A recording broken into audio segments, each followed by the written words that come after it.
Welcome to episode 24 of Redesigning Cities, the Speedwell Foundation Talks at Georgia Tech.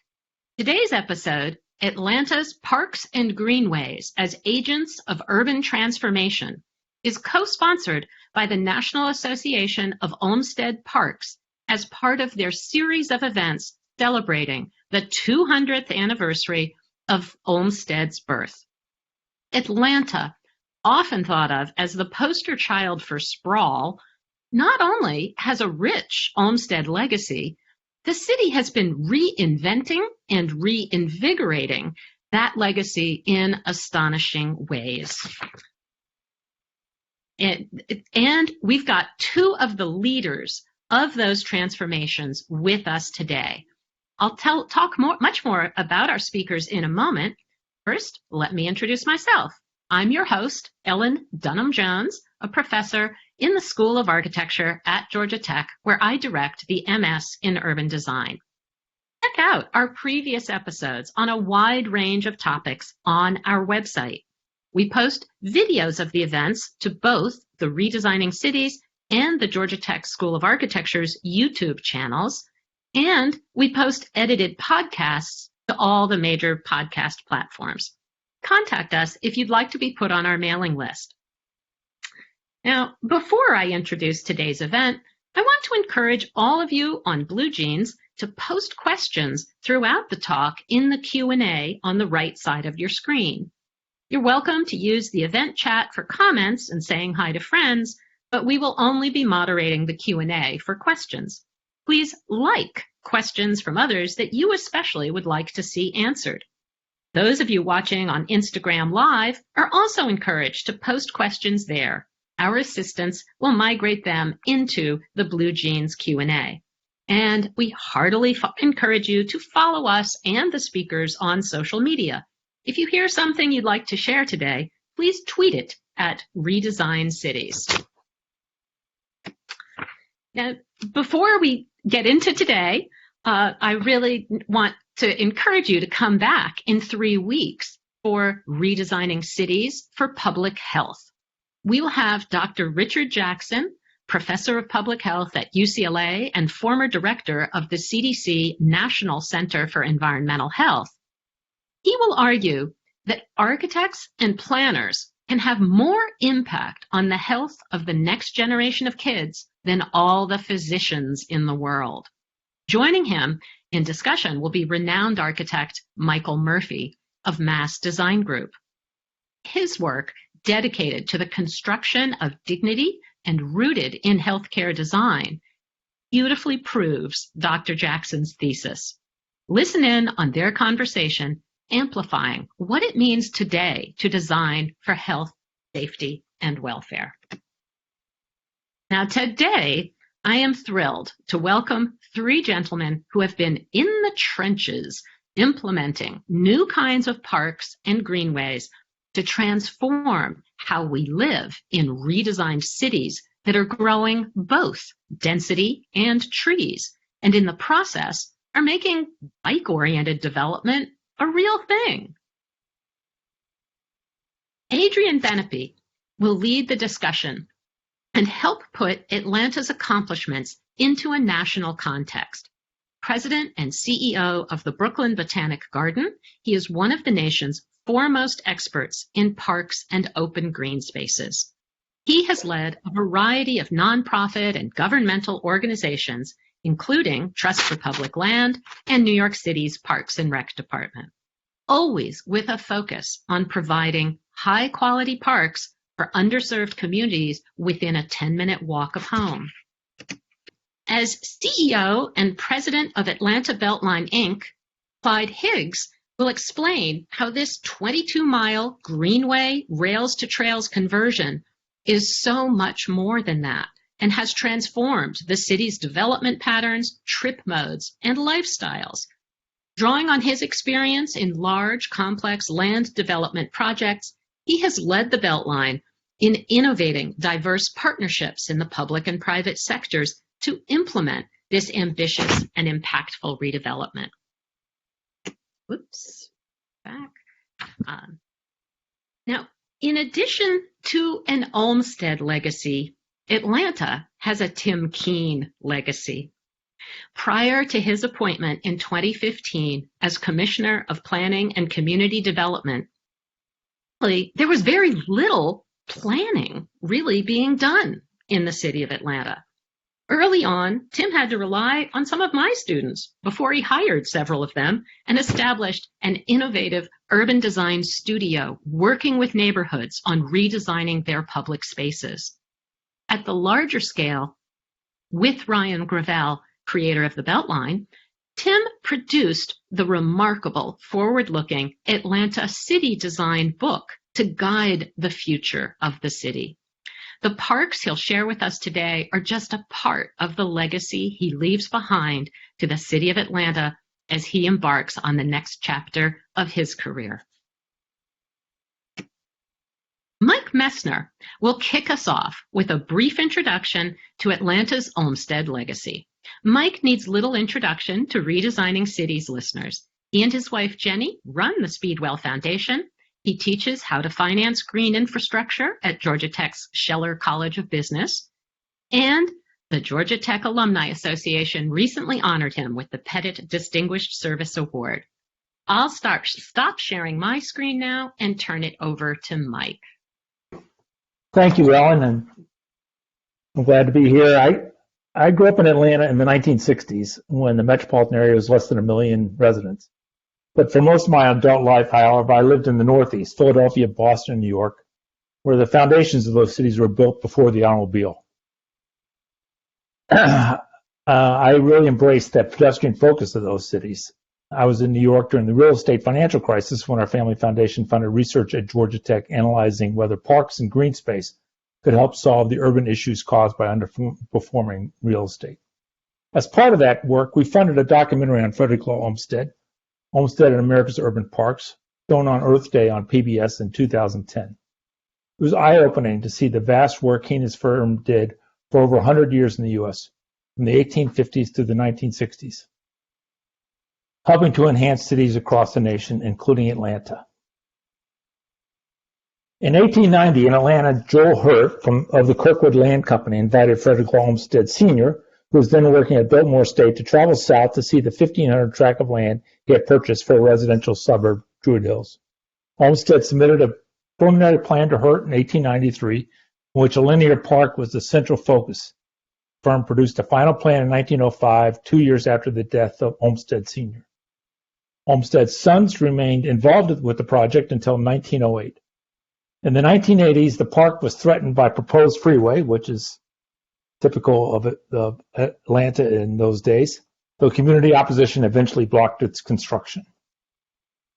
That Druid Hill design, then, and you can see it here, the green space that sort of is essential to a major young suburb in the 1900s in the eastern part of Atlanta. But that Druid Hills design then sparked other neighborhoods in Atlanta, including Morningside and Ansley Park. I live in Ansley Park today. Its winding streets and beautiful small parks have all the attributes of an Olmsted design. And there was a fairground nearby, Piedmont Park. Many expositions and fairs were held there, most notably the Cotton States and International Exposition of 1895, which attracted 800,000 visitors. In June of 1904, the city of Atlanta purchased Piedmont Park, and in 1909, the city elected to transform the fairgrounds into a park and enlisted Olmsted brothers to develop a master plan for the park. The 1912 plan of the Olmsteds greatly influenced the development of Piedmont Park, and in fact, the current master plan adopted by the city of Atlanta and Piedmont Park Conservancy honors the brothers' original vision of the park. Another park. Here's Piedmont Park today, and it's a famous shot that I think is being widely used to encourage residents to move to Midtown. Grant Park is Atlanta's oldest park, created in 1883 with a donation to the city of 100 acres from Pratt Grant, an Atlanta pioneer and philanthropist. In 1916, the Atlanta City Council adopted a park master plan designed by the Olmsted brothers. The current master plan, based on the Olmstead plan, calls for massive renovations and improvement to the park over the next 20 years. So Atlanta had the Olmsted firm involved throughout pre-automobile days, or in the beginning of the automobile. But then came the auto, and especially the interstate highways. Just as Atlanta was a hub for rail networks, it became a hub for interstate highways, 85, 75, and 20, all converging right downtown. And there was a flight from downtown and suburban sprawl.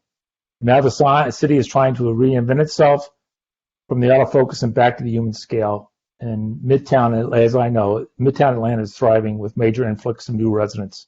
And parks are an integral part of that effort, and I look forward to hearing what Tim and Clyde and Adrian have to say about this effort.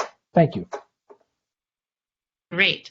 All right, let's go to Clyde. Yeah, thank you. Thank you, Ellen. And I'll just go ahead and say a couple of things why my slides are are coming up, but just welcome everyone who's listening. So again, I'm Clyde Higgs, and I'm the president and CEO for Atlanta Beltline, Inc.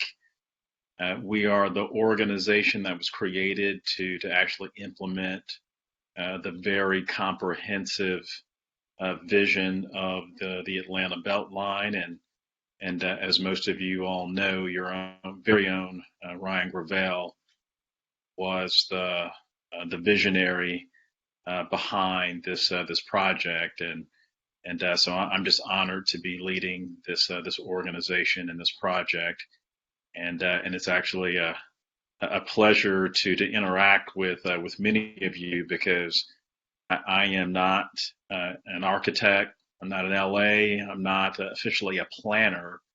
I am more on the economic development side of this initiative. And so I think some of the elements that I'll share will be bent towards that economic development message that we're pushing from a Beltline perspective. Okay, let's go ahead and go to the next slide here. And so this is just really a snapshot of the Beltline. And so for those that are not very familiar with Atlanta, this is truly kind of a rails to trails project, literally in the city of Atlanta. Oftentimes I talk to people and they ask, oh, is it, in Marietta, or does it touch Alpharetta? Does it touch? No, this is squarely in the middle of the city of Atlanta. The planning area for the Beltline is roughly 20% of the city of Atlanta's landmass. We'll go to the next slide. And just something that we all like to share as we talk about the Beltline project. And so, Ellen touched on this, but we really consider ourselves to be a comprehensive redevelopment project within the city of Atlanta, with lots of outcomes that we're trying to advance. Not only the multimodal, multi-trail network, the 22 miles that we often make reference to, but there is also a streetcar component to the Beltline that we're advancing in partnership with MARTA. And then from this community development perspective, we're also charged with the creation of about 50,000 permanent jobs along the Beltline corridor. So you're looking at this sky blue loop here. And so when we're finished with this project in 2030, that is a very prominent goal for the Beltline. And then also on the affordable housing side, there's been a lot of discussion about housing affordability around the country. And we have to give a big acknowledgement to, again, the visionaries and the folks that really pushed this project early on to really start thinking about housing affordability in major infrastructure projects like the Beltline. And then also a number of additional parks and green space within the city. And so those are just some of the outcomes that we're pushing from a Beltline perspective. Go to the next slide. And I'm just going to go through really quickly just some before and after shots, because I think, oftentimes when I'm talking about the Beltline, words are usually woefully inadequate to really describe impact of Beltline and some of its developments. But this is a before picture of the historic Fourth Ward. And then the next slide you'll see here is an after the Fourth Ward development. And obviously, this is promoting a number of things that we are interested in. Obviously, the green space, but density, and really creating an argument for transit along the Beltline as well. Go to the next slide. And this is another before picture. And again, if someone can write real fast, I'll ask you kind of what that picture was in the background. But it's, long story short, it's Ponce City Market for those that did not recognize it. But this is another snapshot of the historic Fourth Ward.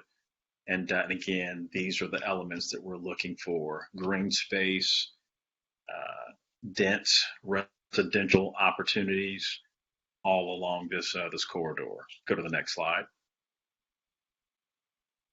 And this is a before slide of the East Side Trail.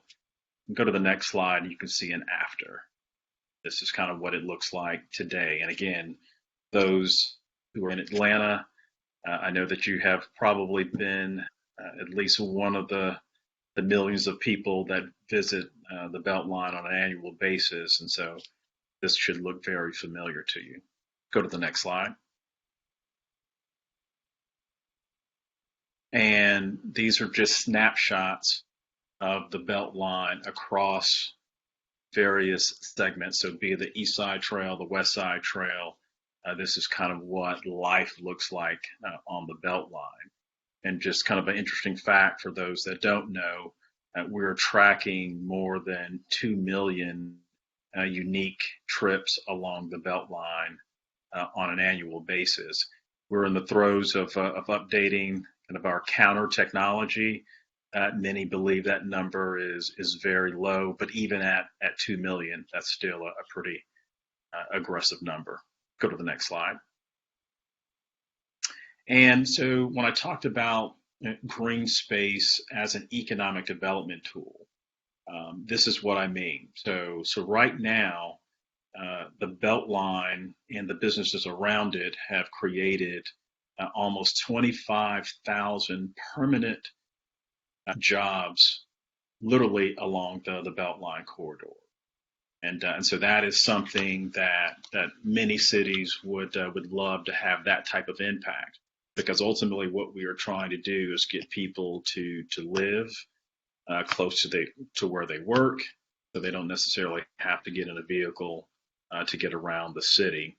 And then also nearly 50,000 construction jobs have been created because of the Beltline as well. Go to the next slide. And we are hyper-focused in supporting our business community, and specifically our small business community.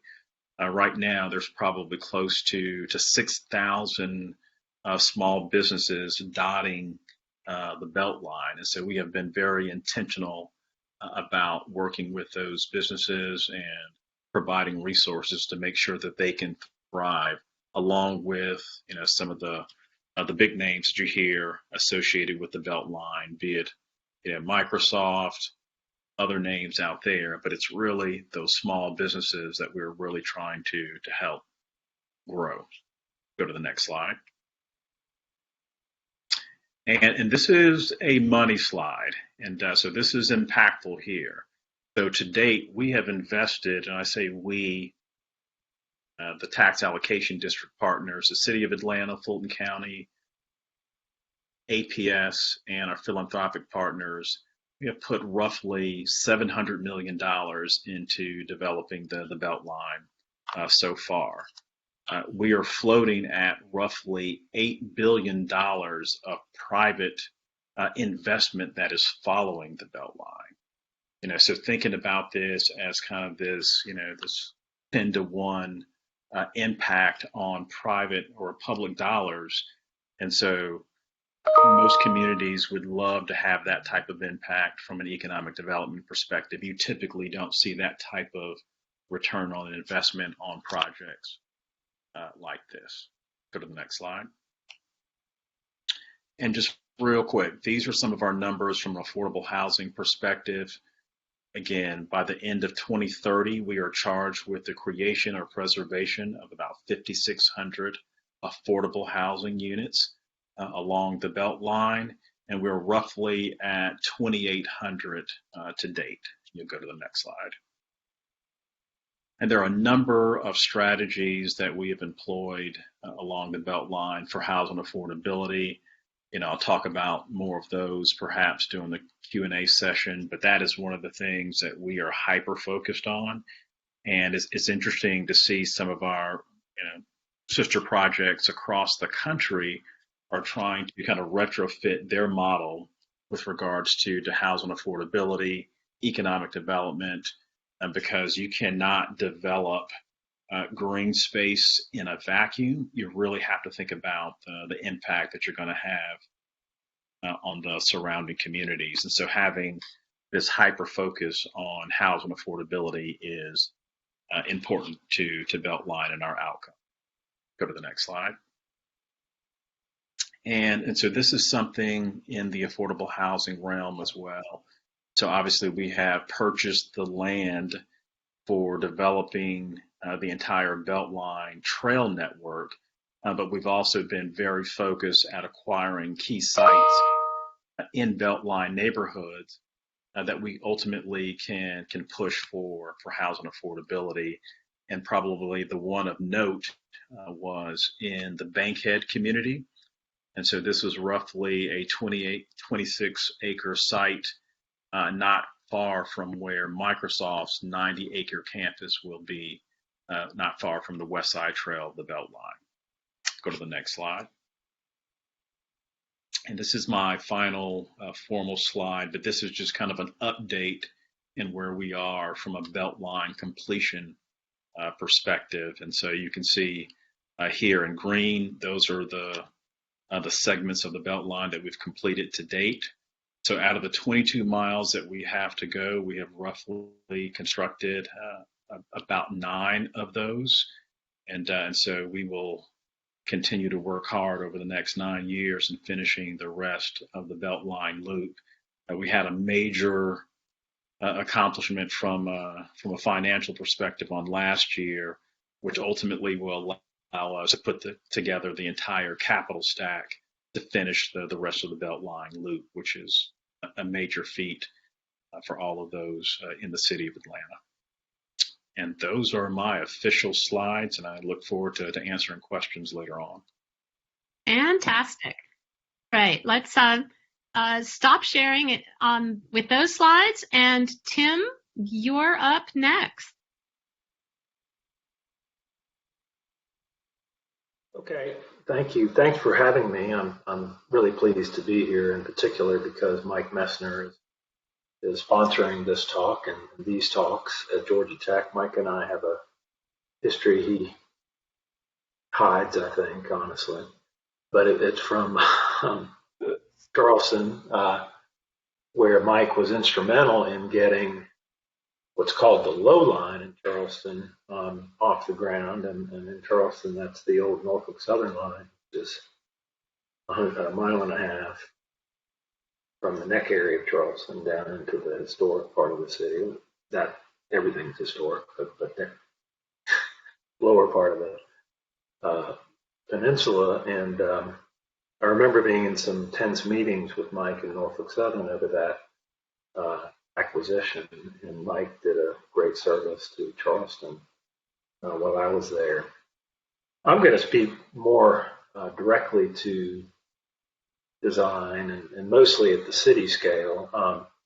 I'll share my screen in just a minute. I did want to start, however, with, Olmsted was such a fascinating person, and for me, the aspects of Olmsted that were most fascinating had nothing to do with design. They had to do with humanity and this country and fairness and these kinds of things. I'm going to read a quote from Olmsted, which is very relevant to me. It's really from a kind of city design and parks perspective why I feel what we do is so important. This is the quote from Olmsted. It is one great purpose of the park to supply to the hundreds of thousands of tired workers who have no opportunity to spend their summers in the country a specimen of God's handiwork that shall be to them inexpensively what a month or two in the White Mountains or the Adirondacks is at great cost to those in easier circumstances.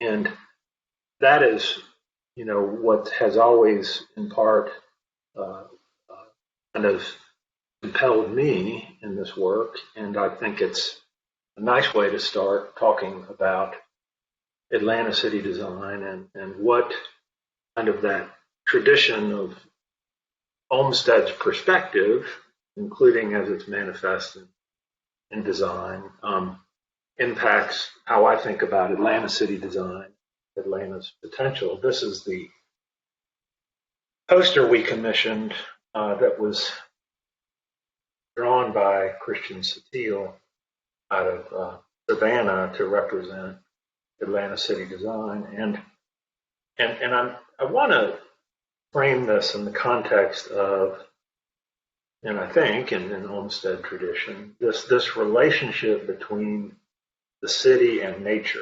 And that very much is what compelled us as it relates to Atlanta city design. And Atlanta city design essentially being a design for the city at the city scale.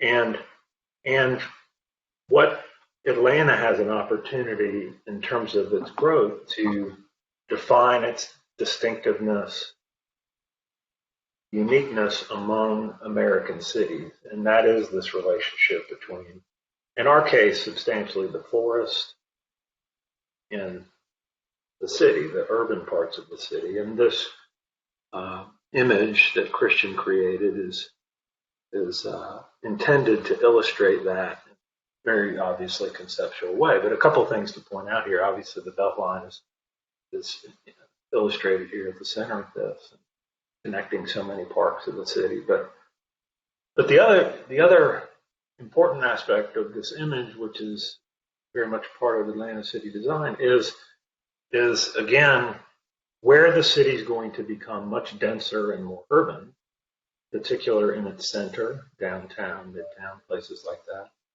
and along these busy streets we have, the corridors that come out of the city. So the relationship between those urban, dense areas and nature. And in Atlanta's case, this is what I'm describing is just Atlanta. This isn't a fantasy doctored. What I'm describing is the condition that we have and what we need to be concentrating on in the city to grow in the tradition of Olmsted's aspirations, not just for this city, but all cities. And Tim, yes. could you go to full screen so we can see the image even bigger? Yeah, sure. Thanks for pointing that out. There we go. Thank you. So this is illustrating, and I want to mention that in Atlanta's case, what I was speaking to is the physical circumstances of this city being these urban places, and then nature in our case is the forest, but it's also the watersheds of the city, the creeks, and the creeks that lead us to, on the west and the northwest, the Chattahoochee River, and the southeast and south, the South River.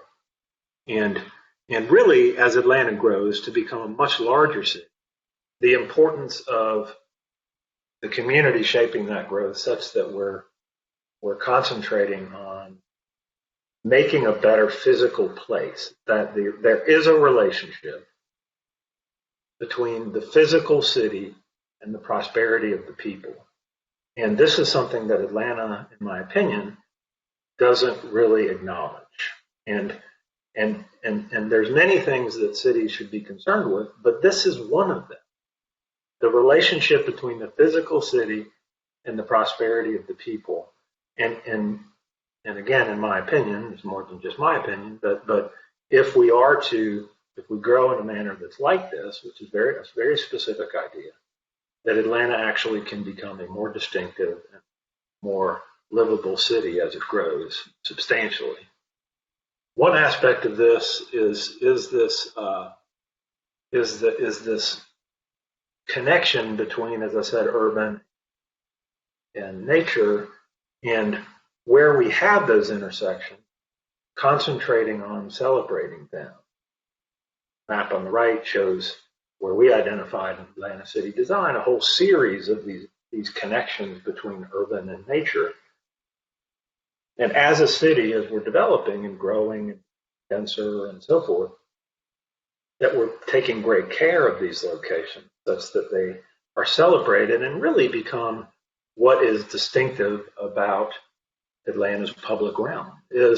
We're not the grid of Chicago and Lake Michigan waterfront. We're not San Francisco and how that city is so distinctive as a result of its topography and the bay and these kinds of things. This is us. This is what can be what defines the public realm of the city, and by the way, gives people this access to nature. Everyone access to nature. Central to this, and I'm going to shift into some illustrative images that really speak to how the public should be investing its infrastructure in support of Atlanta City Design, what it says about Atlanta's public realm. Again, central to this is this investment in urban. We as a city benefit from growth if it's directed in the right manner. And in Atlanta's case, much of that has to do with downtown getting dramatically more dense and urban. And what that means is we're pairing this condition of incredibly dehumanizing streets that we have in downtown Atlanta and public realm in general, but especially streets, and investing in what will enable the population of downtown Atlanta to grow happily, dramatically. And then separately, investing in people's connections to, again, nature, and in particular, the Chattahoochee River and the South River. So the Chattahoochee River and providing those connections between the Beltline, but downtown and so many neighborhoods along these watersheds and these creeks to the Chattahoochee River. If you think about it, the design for and the plan for the Beltline Kyle spoke to is something that was conceived of many years ago, and now is people are seeing it to life. And what we're describing here is really a furtherance of that idea. You have the Beltline center, you have nature and Chattahoochee to the west, and South River to the south and east. And again, making a city that is about this relationship between these places and these neighborhoods and people in these neighborhoods. Chattahoochee River, but also the South River, which is a very different but huge forest that as you know, city's very involved in places like the park on the south side of the city, the recent purchase of Lake Charlotte. But the point is not one park or another. It's all of them. How we're connected to them, and how we as a city and a community invest in the best. Not mediocrity, but how do we as a city invest in not just maintenance? Yes, we must maintain, but how do we also invest in shaping as the city grows so substantially?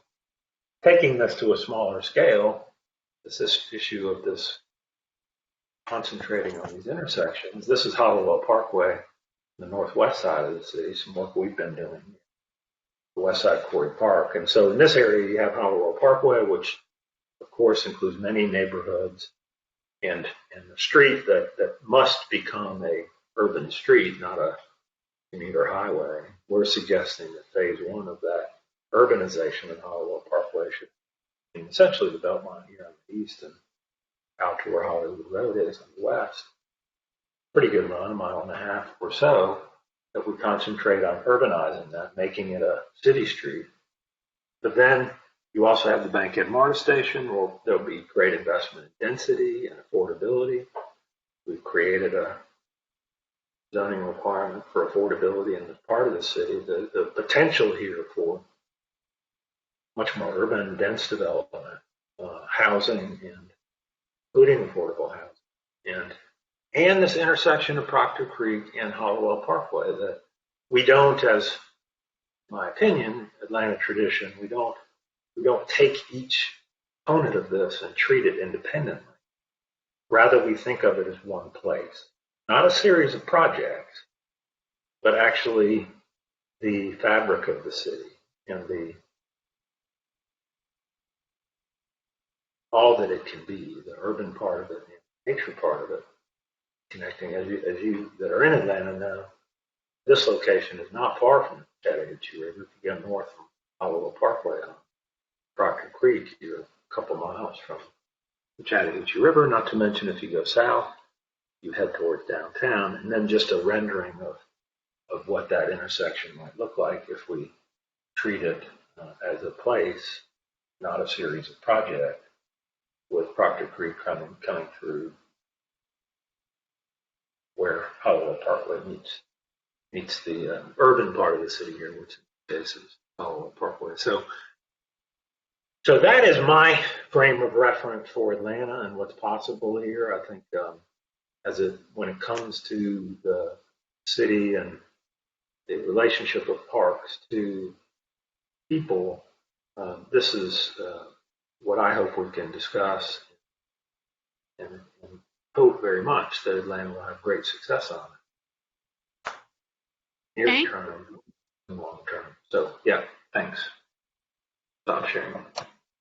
All right. So Adrian, Clyde, Tim, turn your videos on, and Adrian, the floor is yours. Great. Well, thank you so much. That was really good. I've spent 8 years working for the Trust for Public Land, and have, of course, a Georgia office based in Atlanta. And we're involved, particularly in the early stages, with the land acquisition and the development of the master plan by Alex Garvin for the Beltline. So I have a deep love for Atlanta and the area. So, as Mike pointed out at the beginning, Atlanta has a very rich history in terms of the Olmstead legacy.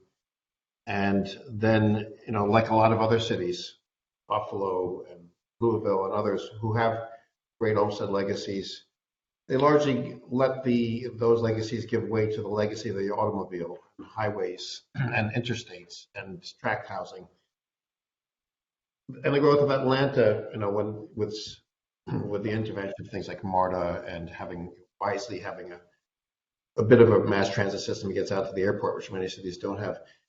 Like a lot of other cities, they let the car dominate how the city gets planned. What are some of the ways that you guys in Atlanta are working, both on the Beltline and elsewhere? And you alluded to some of this, but is there a deliberate attempt to reimagine the city, to retrofit in greenways and park space into a city that got designed for parks? And we'll start with Tim and then go to Clyde.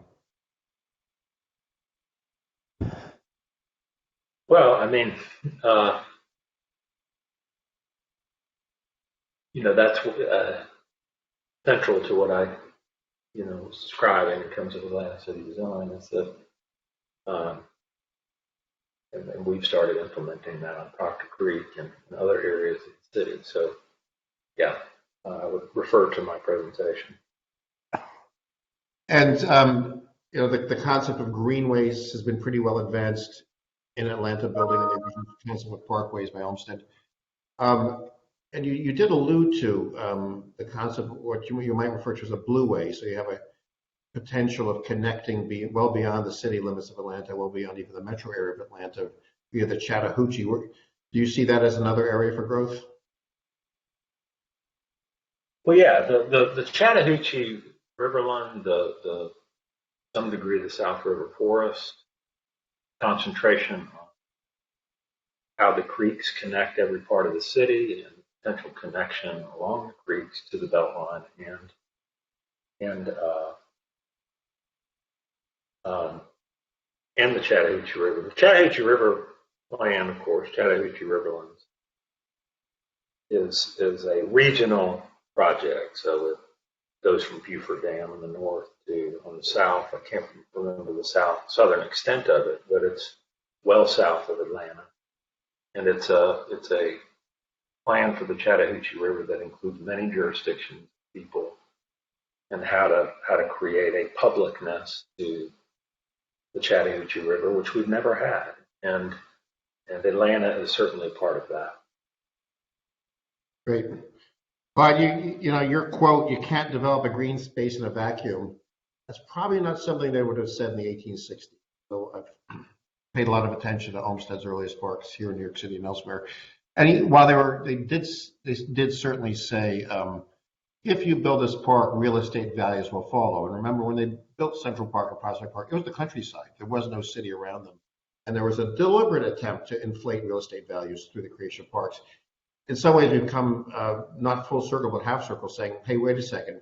If we build this thing, gentrification will follow and displacement and all these other things. And the Atlanta Beltline had to do a pivot sort of after the initial concepts, had to say, wait a second, we are already seeing the impacts of this, and you've created a full fleet of ways to address the intended and unintended consequences.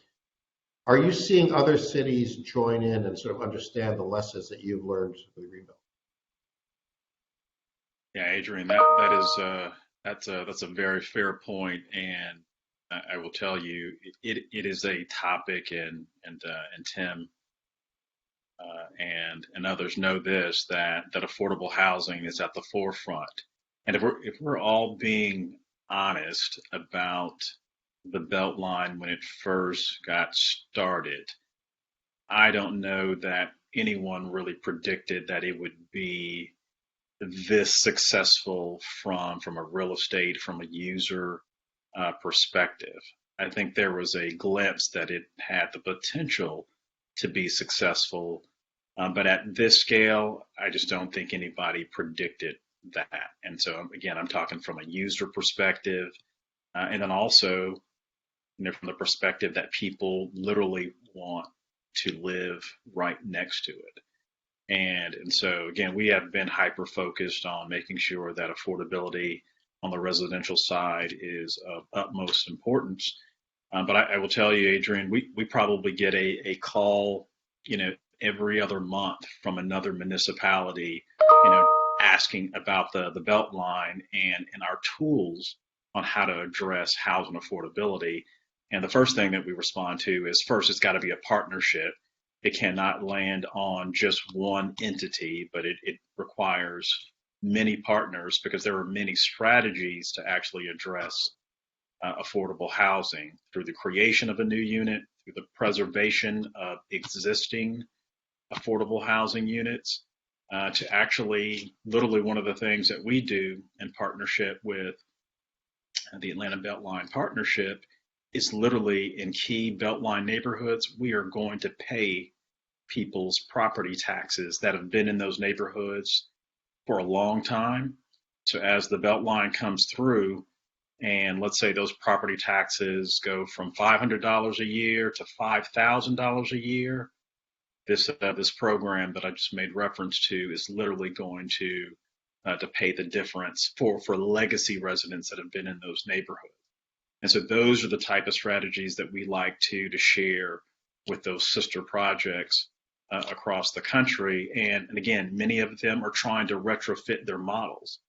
And again, to my earlier point, the days of us developing green space, in isolation, in a vacuum, they're gone.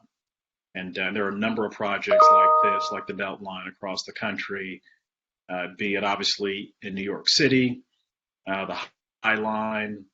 There is the Underline in Miami. There's the 606 in Chicago. All of these organizations are thinking about what is their contribution to making sure that everyone can benefit, from these initiatives from a green space perspective, and not be displaced. Thanks. That's great. Tim, a couple of the bigger projects in Atlanta that are gaining national renown, Fourth Ward Park, which you showed, and also Cook Park, are essentially stormwater capture systems that also function as parks, some of the best urban design solutions that we've seen in the country. We have recently seen the impacts of climate change, particularly in urban flooding here in New York City. More than a dozen people drowned in their basement apartments with the two largest rainfalls in our history within 12 days. Talk about the role city planners can play in both reducing the causes of climate change and then mitigating the impacts of climate change through good design that includes parks. Yeah, a couple things about that. One is when it comes to adapting to climate change, a city like Atlanta's efforts towards sustainability, the first thing that's in my mind is always a threshold issue. Is the city growing? This, and I'm going to get more to the design aspect of it in a minute, but if we're not being sustainable, we're not being climate concerned, we're not addressing these issues, if we as a region and as a city continue to sprawl across the landscape. Central to sustainability, as many individual things as you do, whether it's energy related or anything else, the city's growth is fundamental to sustainability. Number one, if you're not doing that, you're not addressing these issues. But then, to your point, in Atlanta's case, a lot of the climate resilient and aspects of the city's development at this point has to do with the repair of nature. Much of the city's natural systems have been harmed as a result of the last generation of development. And what you see happening in many of these watersheds is a direct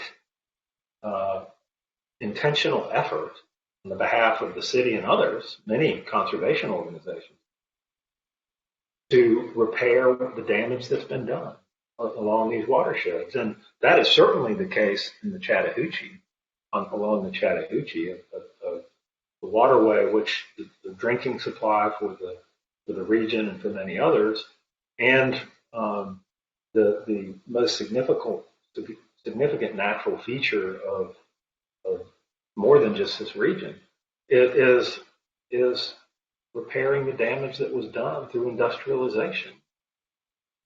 And then you get to the specific design of parks and places.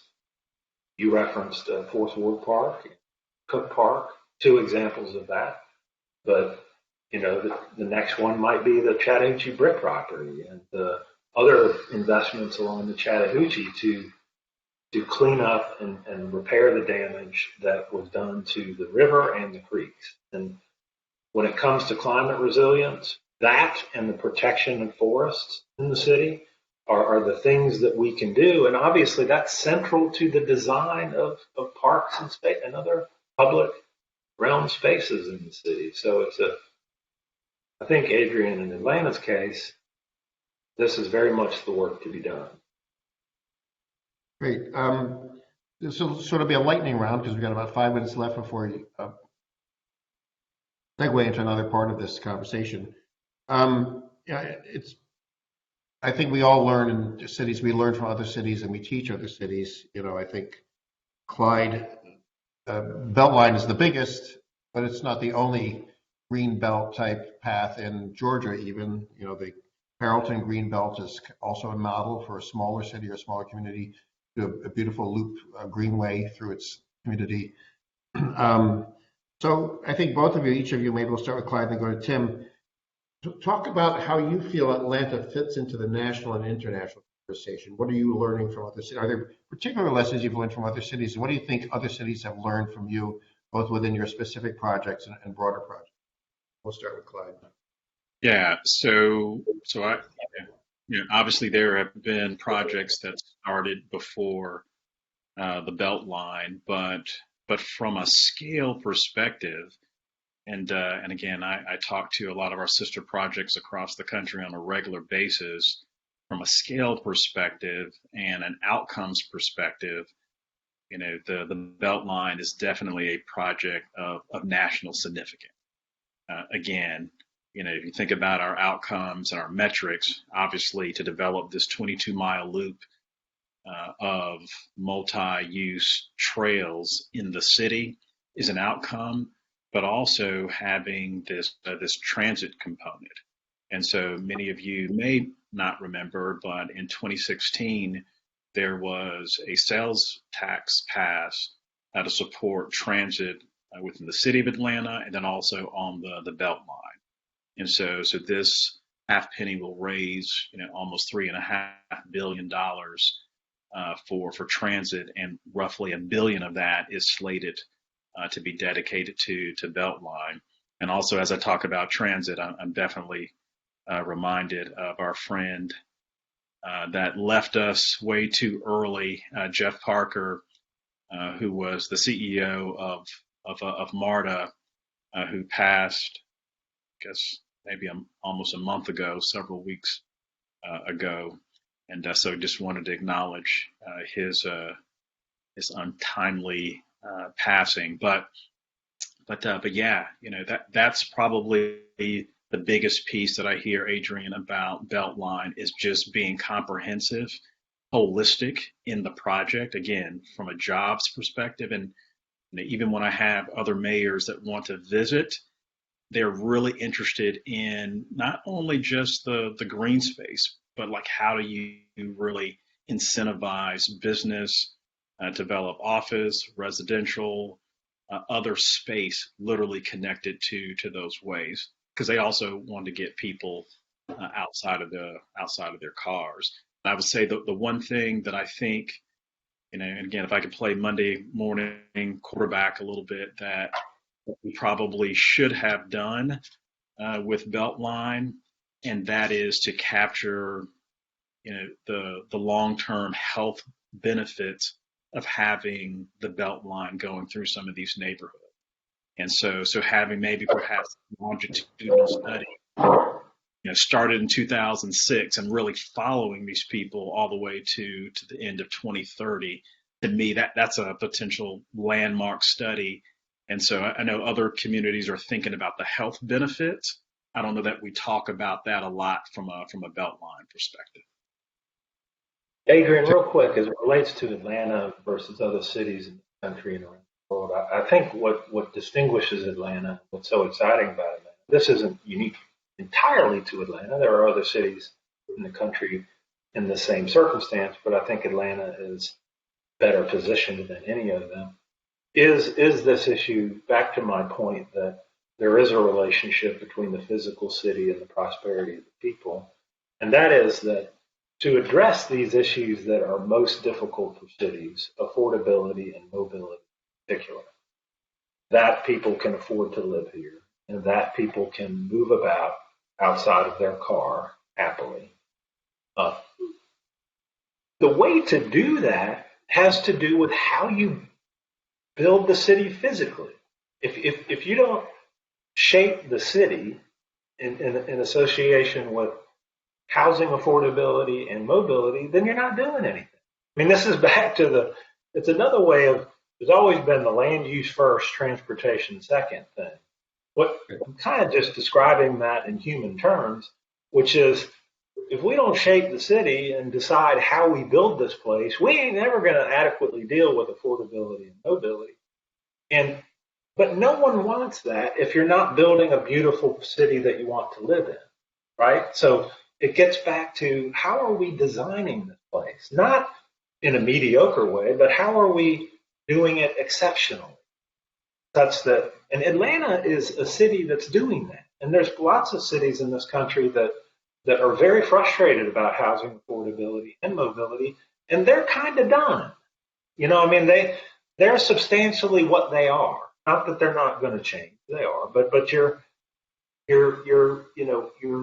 at the edges of change. We're in the midst of a substantial change, and that's a wonderful opportunity for Atlanta. Just along those lines, quick question. When I was last in Atlanta, I was driving with my buddy George Dusenberry around. We drove from downtown to Buckhead. On the way back, it took us an hour to drive 7 miles. What are the hopes for shoehorning back in some MARTA lines 30 or 40 years ago? Well, we have an opportunity to, and to me, this is what the region should be working on, is making transit in the city of Atlanta, in the city, as accessible and wonderful as any city in the country. Not extending out, not trying to go to these very low density suburbs and build mass transit. In the city, we have this chance, as you said, to come in and improve the network of transit. And that's not going to be, subway type transit like the MARTA system that we have today. It will be other things. Whether it's along the Beltline, as Clyde spoke to, or it's BRT, or it's lots of different things in the city. We do have that opportunity. Great. We even have the opportunity for some infill stations along. This has been a great conversation. Thank you. I'll turn it back over to Ellen. Right. Hello, everybody. And I'm going to invite Mike Messner to have the honor of asking the first question. Mike, turn on your video and mic. Okay, great. Thank you all. So one statistic I think both Tim and Clyde probably know this, is that the city proper of Atlanta sort of stopped growing in the late 50s, early 60s. And the rest of the metropolitan area exploded to where there's 6 or 6.5 million people in the metropolitan area. But the number of people in the proper city of Atlanta sort of stagnated since 1960. To achieve your goals, you clearly want people to move back into the city. And are you seeing results of that today? And what kind of results are you seeing? And can you talk about what it is today versus 10 years ago and what you think it could be 10 to 20 years from now? So, Mike, just to the previous point you made, the high population in the city of Atlanta, 496,000 people in 1970. At that time, the regional population was 1.8 million. So the city was 35 to 40% of the region. So today, the city's population, recently the city's population has been less than that, than 450,000 people or so. And now we're a region of 6 million. So those are the numbers supporting what you just said. But after the Great Recession, this changed. The dynamic changed. The city began growing like it never had. Our population now is basically 500,000 people. It's a little bit above what it was in 1970. And the reason for that is that we've been growing faster than any suburban part of this region for the first time in a generation. So the shift that you're describing is officially underway. And when we did Atlanta City Design, we said, what is the optimal population? Regions projected to grow by 3 million over the next several decades, which is the equivalent of adding Denver's region to ours over that period, a huge change. And so with some help, we decided the city should aspire to accommodate 25% of that growth. If we're able to do that over the next several decades, that would take our population to 1.2 million people, which we could do not even trying that hard. I mean, we can accommodate that population, no question about it. But think about it, Mike, that's an amount of growth that would have, you thought, unfathomable in Atlanta. 1.2 million people, a city of 500,000. My last stat is that that one thing we need to remember is that Atlanta is a pretty small city geographically. We're 135 square miles. That's the city of Atlanta, right? That's right. If you compare that to Los Angeles is over 400 square miles. The city of Houston is over 500 square miles. If we were the size of those cities, we'd be 2 million people in the city. So, I'm not saying let's be like LA or Houston in terms of the physical environment. I'm just saying I think it's important for Atlanta to see ourselves against other cities and to work towards not, a number, but towards an optimal condition that addresses the issues we most care about.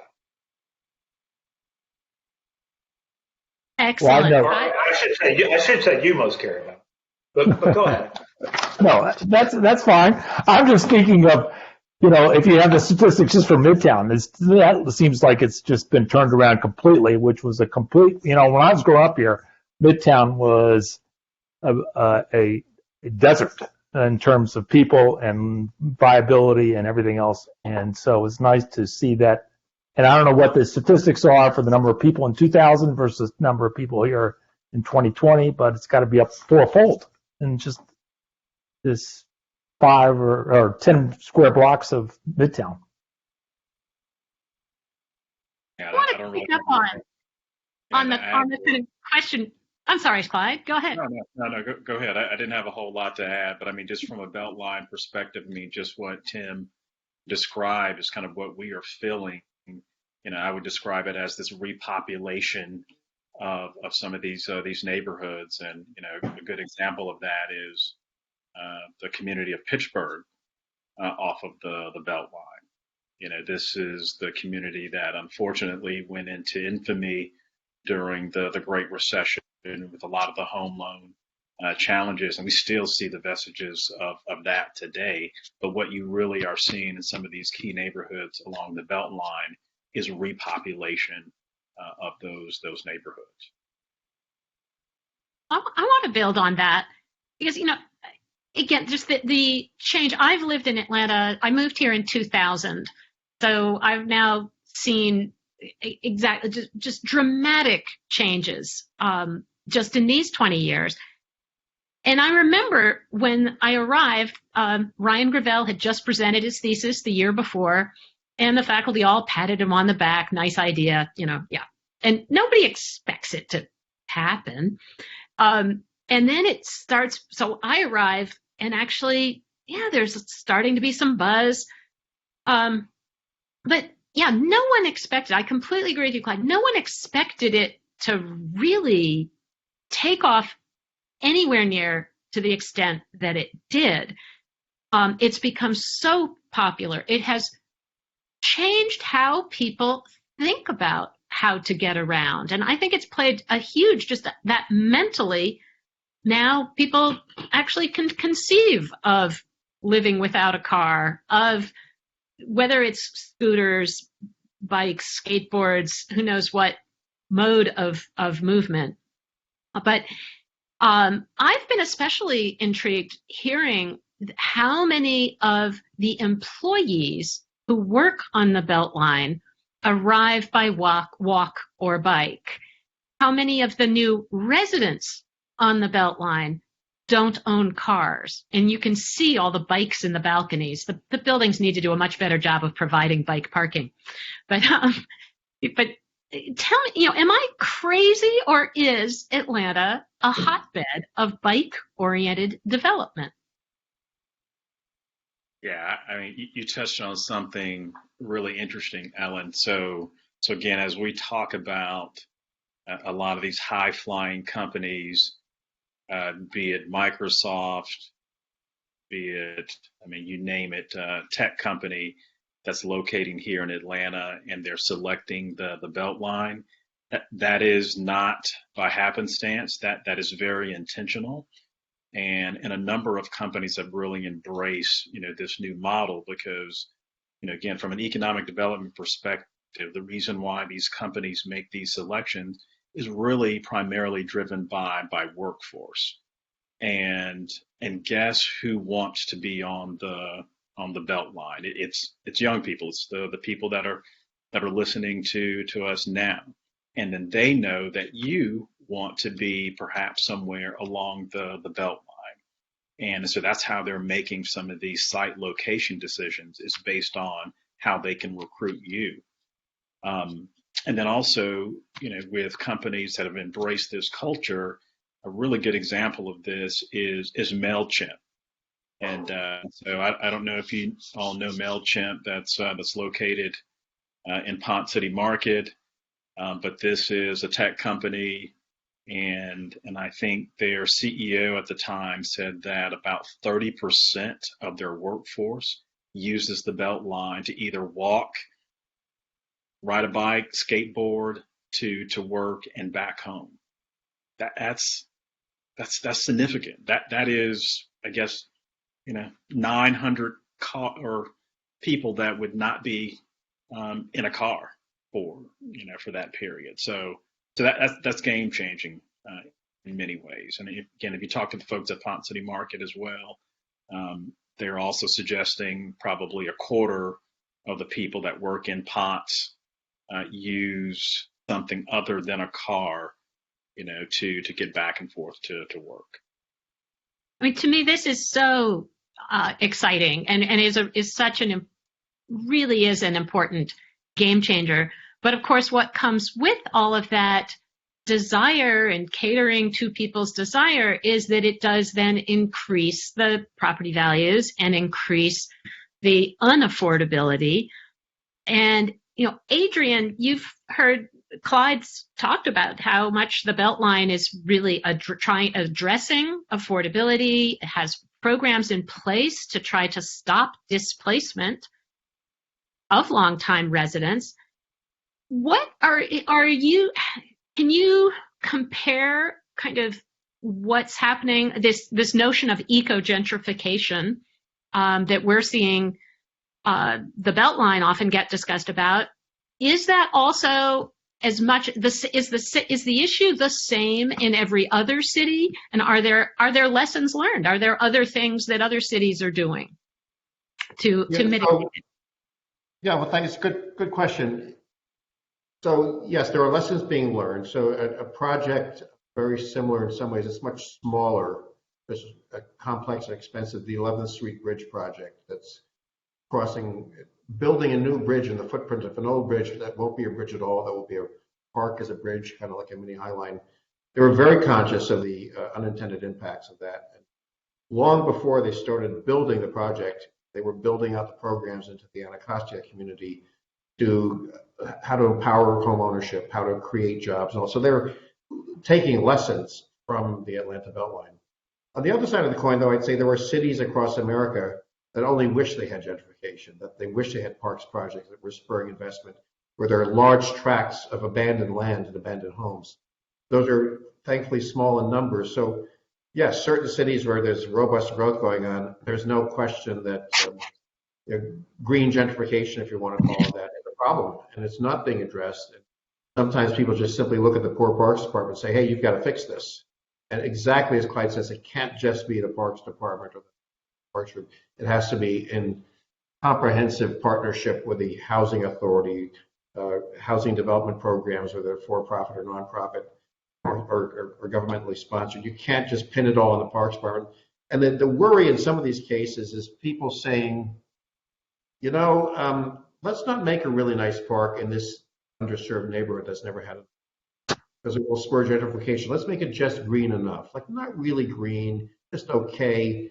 And I hate the idea that you say to a community that has lived for generations without good parks, you don't deserve a good park. We're going to protect you from gentrification by giving you a really shabby park. So it's a very tough dilemma that planners face. And often the conversation is not being driven by the residents who live there, who really like a nice park, but by, kind of pontificators coming in from the outside and saying, you don't really need a good park in this neighborhood. Let's not build you a nice park. Look, there's no easy answers to this, so I think it's complex answers. And it takes a lot of, chutzpah, actually, to say, yes, we'll take on the complex answer the way the Beltline is. Yeah.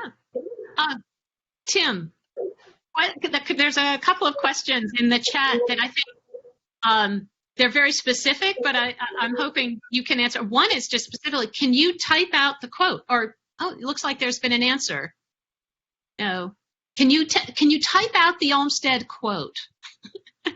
If you can do that on the chat, someone was asked. And the other question was, is it possible to purchase the beautiful map of city design and the book of city design? Because I know at one point it was available, then not. Then what's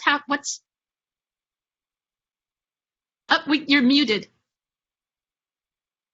Yes, the book you can, and of course the book includes the map. The very unique creation. You all have to bring Christian Steele back to Atlanta, have him describe how he created that map. The book is available at one place it's available is Postman Books, the market. It's also available at MODA in Midtown, the Museum of Design Arts. And then you also can, those are the easiest ways, really, but you can also speak to the planning department about the book. We don't have the map for sale. We should, and they will, I'm sure, at some point. So that's that. And I'll put the quote in the chat. That would be great. Well, I must say that there's questions on several subjects, but really a lot on the affordability along the Beltline, and just sort of questions of legacy. One listener is even asking, given the legacy that Olmstead with Central Park displaced a community, an indigenous and African American community, what have we learned kind of from that?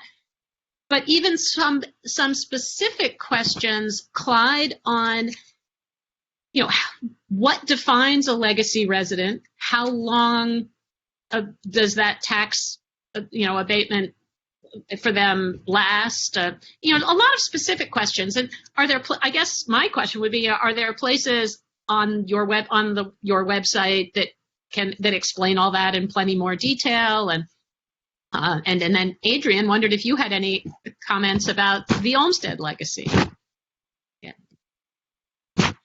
Yeah, and I will touch on that. So yes, so you can definitely visit our website, and it will give you some of the specifics on what we mean by a legacy resident. But that's typically, and communities can decide what that means for their specific cities or neighborhoods. But for us, I think it is roughly people that have been there 20 years prior to our investment.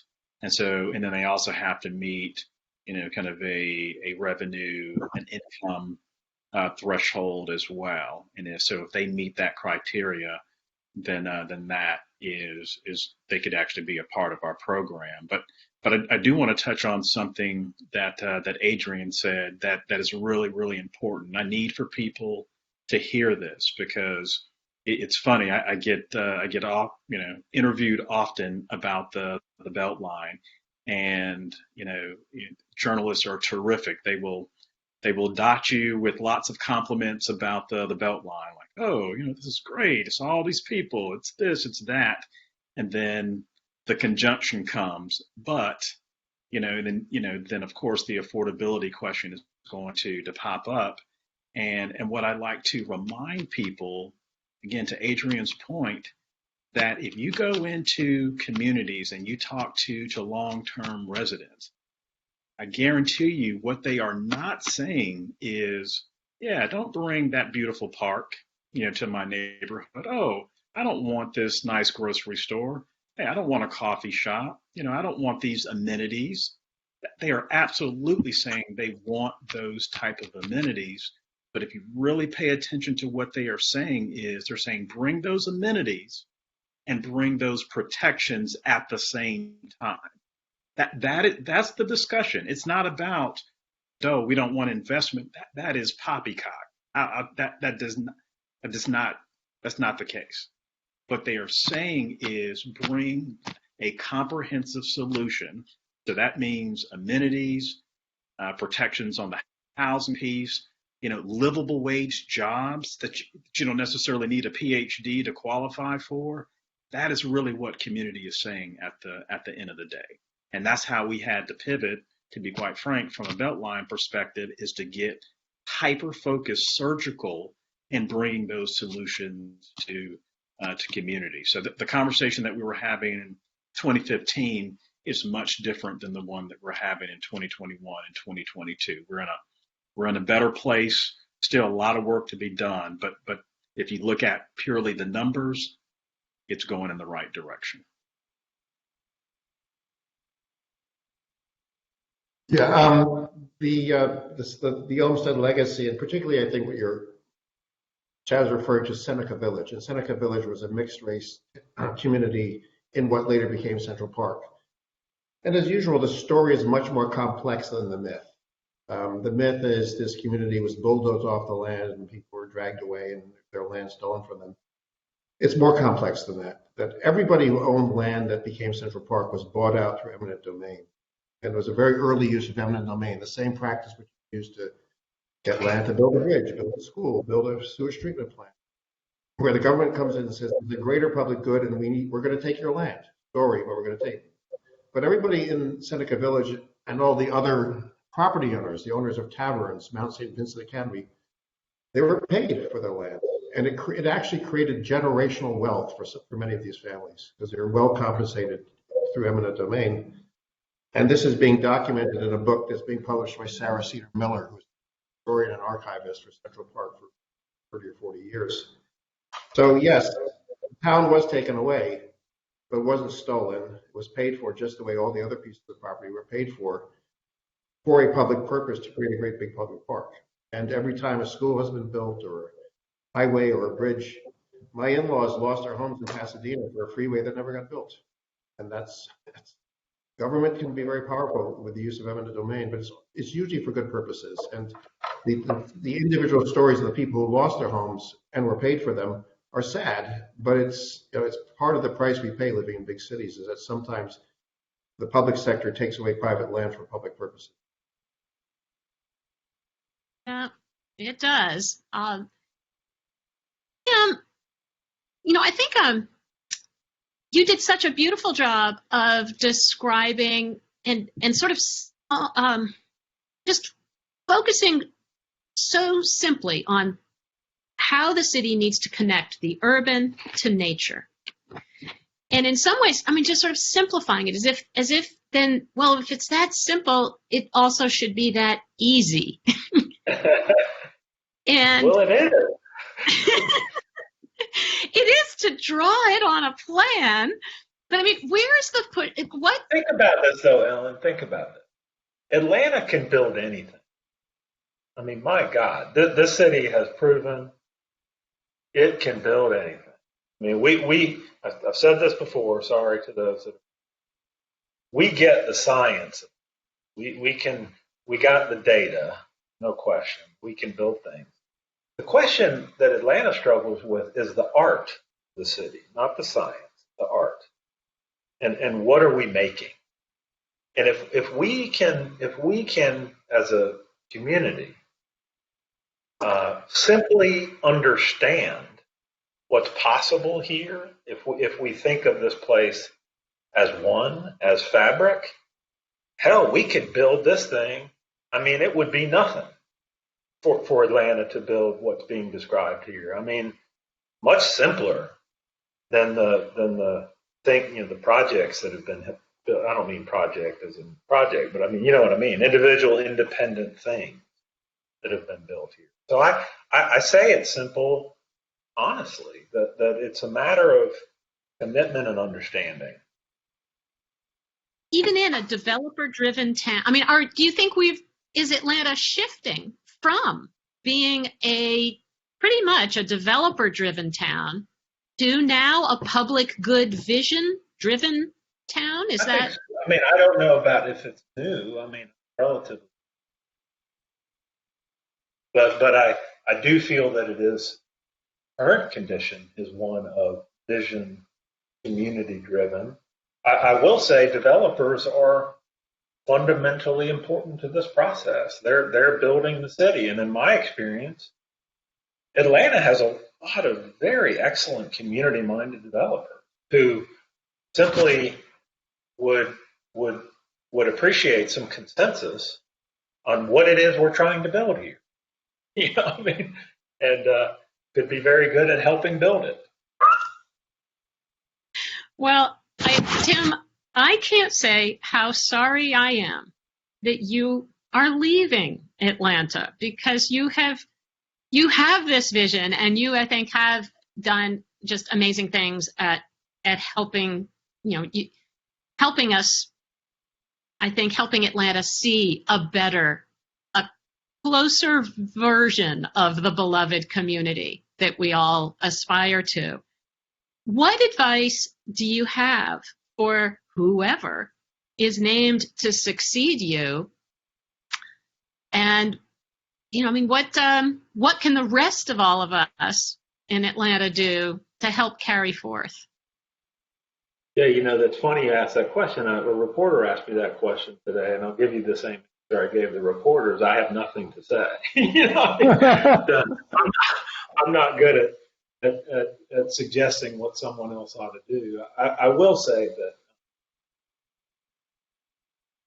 now is it's a time of great possibility, of course, because you have a new mayor who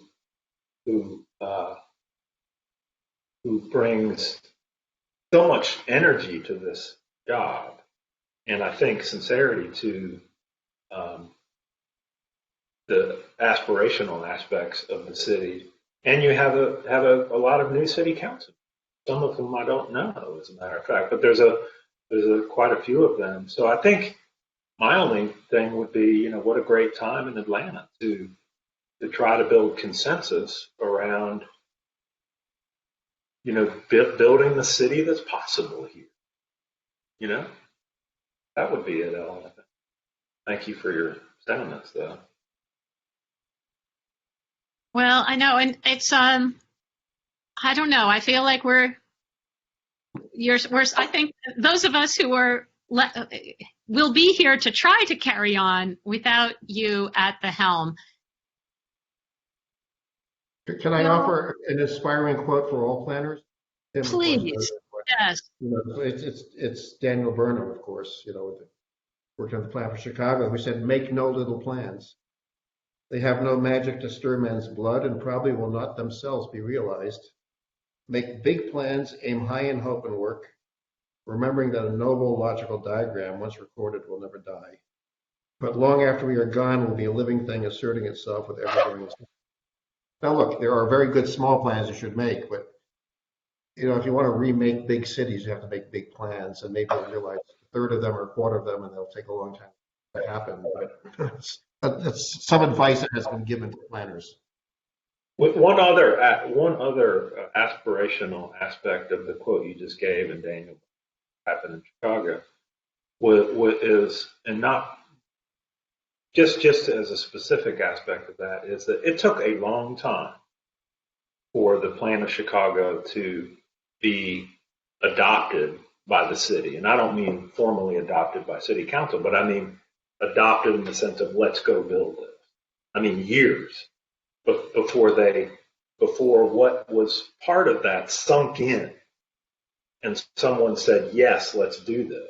And not all of it was implemented, of course. Only 35% of it was implemented, but it's what defines Chicago today, no question. So don't give up, I guess is the point. It takes time, some patience needed. So where are my students going to get hired now? Gee, that's right. We'll be we will be at the your students in the city of Atlanta will be helpful, sure. We will. There's actually a question in the chat asking for me. How is Georgia Tech, how is the urban design program playing a part in shaping Atlanta during this time of great change and great opportunity?